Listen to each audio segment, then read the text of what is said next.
Hello' everyone, আগতৰ mini ব্লগত মই মা ঘৰত আছোঁ বুলি কৈছিলে নহয়। তো ইয়াৰ পৰা যাম এঠাইলৈ ক'ত যাম কি কথা সকলোবোৰ দেখাইছোঁ, তাৰ বাবে আপোনালোকে ভিডিঅ'টো চাই যাওক। এতিয়া মই মা আলমাৰিটো ধুনীয়াকৈ কাপোৰ এযোৰ বিচাৰি লওঁ।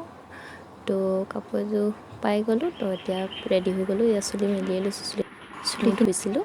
তাৰপৰা এতিয়া ওলালোঁ, মা এয়া বা আৰু টিকলুটো আৰু মোৰ মানুহজন এনেকৈ দি আমি যাব ওলালোঁ এনাই ঘৰলৈ বুলি। ফাইনেলি এনাই ঘৰ পাই গ'লোহি। এয়া পাপা আগতীয়াকৈ আহিলে সকামৰ বস্তু কিছুমান দিবলৈ বুলি।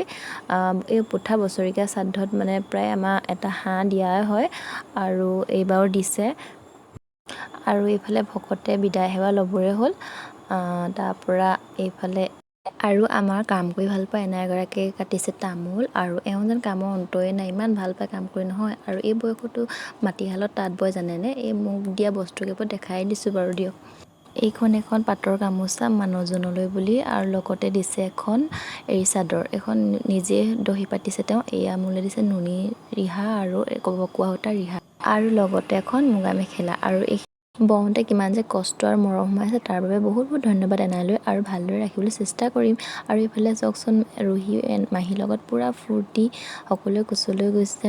আৰু এনেদৰে সকাম খাই মেলি ঘৰলৈ ৰাওনা হ'লোঁ। আৰু ঘৰত আহি ৰাতি সাঁজটো আছিলে লোকেল মুৰ্গীটো বনোৱা দায়িত্বটো মোৰ ভাগতে পৰিলে।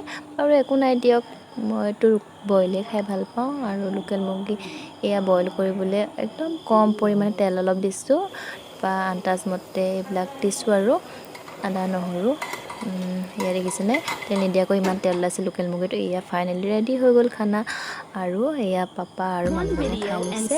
আৰু আজি দিনটো এনেদৰে পাৰ কৰিলোঁ। আৰু দিনটোত মই ফটোকেইখনৰ ভিডিঅ'টো সামৰি মাৰি দিছোঁ। তেনেহ'লে আজিলৈ বাই বাই। আৰু ভিডিঅ'টো কেনে পালে জনাবলৈ নাপাহৰিব।